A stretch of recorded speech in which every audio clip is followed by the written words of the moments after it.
point out, though, that Trump's attorney, one of his attorneys, the great John Dowd, denied the reports, telling Savannah Guthrie, quote, "This story is not true. It is nonsense. The president's lawyers are cooperating with special counsel Robert Mueller on behalf of the president," unquote. Jeremy, you had an interesting observation about the whole pardon thing, that it does not end any investigation. That's right. So Article 2, Section 2 of the Constitution says that the president has the power to grant reprieves and pardons, comma, except in the cases of impeachment. So in the game of constitutional poker, a pardon can beat an indictment, but impeachment can beat a pardon, meaning the Mueller investigation can go forward and present a report to Congress, and they can enact impeachment proceedings and conviction based on that Mueller investigation. That sounds more like rock, paper, scissors than poker, a little bit. Okay, yeah. Well, and just let's be clear, nothing that we're talking about with Mueller stops the Congress from exercising its oversight function, which includes that power.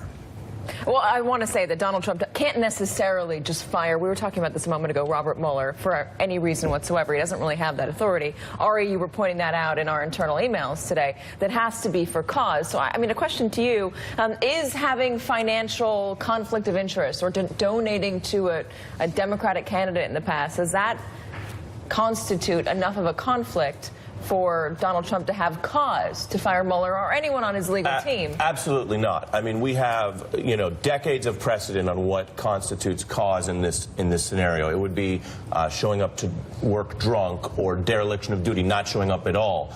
There's nothing in Bob Mueller's record or public evidence that suggests he's anywhere near cause. With regard about that, there are ways that you can say, I think a prosecutor has a political relationship. They found Jeff Sessions had one. He had to recuse, and so you could recuse or remove individual prosecutors from the job. You would not fire Mueller over that. Here's the thing, though. What Donald Trump is doing, and he has done effectively, even with the campaign for any of his opponents, is that you undercut their credibility in the public court of opinion, not necessarily legally. Just make sure the public and his supporters don't believe anything they come up with. That way he insulates himself. Very quick. Anthony Scaramucci is potential White House Communications Director. Good idea, bad idea? Makes sense? I think in this White House it makes sense. I think anyone that understands this president is going to have an easier time trying to convey his message. That being said, it is Donald Trump. It is never easy to try and figure out what in the world he is thinking or doing from moment to moment. One big wrinkle in this investigation, this inquiry, the Mueller inquiry, opposed to past inquiries into other presidents, the intelligence aspect of it. Unlike Watergate, unlike Whitewater, this is a national security investigation,